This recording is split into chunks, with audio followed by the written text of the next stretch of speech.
Good morning, everybody. Welcome back to cilinixfxcapital. Hope you're all doing great, and welcome to this new video right here on Bitcoin. We're going to do a full update. We have some major news coming out today. There's some interesting price action going on right now, to say the least. So I'll just try to prepare you as well as I can for today. I mean, it's going to be quite important, right? I mean, we at 12:30 UTC, so that's well, I mean, you can do the math in your own time zone. We have the PCE price index, core PCE price index, like that will just matter a lot. It's pretty certain that we're going to get rate cuts in September. At this point of time, the probability is at 85%, but that 15% is realistic, especially if the core PCE price index today comes in at 3%, so higher than expected. That is a possibility, right? And that will send markets lower, or at least that will create the possibility of markets going lower. Now, luckily, and that might sound strange, but luckily we're already seeing some bearish momentum right now, right? You can see right here, if you take a look at the open interest, that we are seeing positions being closed off. I don't mind that. I would prefer some sort of a dump into news like this rather than a pump into that. And ultimately, I mean, this looks pretty decent. I mean, you can see that the open interest at this point of time is at the same levels as it was right here and right here, and the price is actually higher. So there's some sort of a bullish divergence there as well, probably fueled by some spot buying. But okay, so some de-risking going on right now. That does mean that we broke below the crucial level we spoke about yesterday. Yesterday, the main level that I kept yapping about was that level between 112,000 and 112.5. We held that initially, but then we just retested the 90-day and 7-day rolling VWAP combo, and we started to drop down. Now, I don't mind that much. It's a shame, right? I mean, we're not going to get short-term bullish momentum into the 30-day rolling VWAP at 115.6.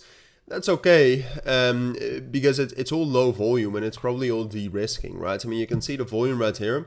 Volume yesterday was already lower, but the volume since that drop and during the Asian session has been quite low, and it's been leaving all sorts of imbalances, right? So I'm not too worried about this price action right here. And like I said, given the news that we're going to get, I think it's fine, and I think it's actually good. But then the question is all right, well, we've lost the bullish momentum, right? And it's more likely that we're going to get some stability right here in this area on top of, let's say, 110,000, where we still have a latent imbalance and support level.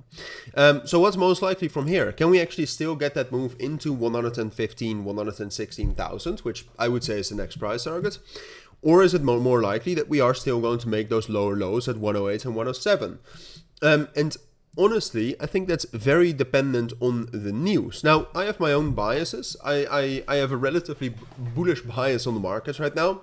So I would say it's most likely that if the data is as expected, or if it's lower than expected, that we're going to be able to remain relatively stable here, and that we're going to be able to get a move into 115,000. I mean, you have to acknowledge, or you have to realize that a 2.9 reading, so that's expected right now, is already priced in. And given that reading, we expect a rate cut, I would argue, or at least a very high probability of a rate cut.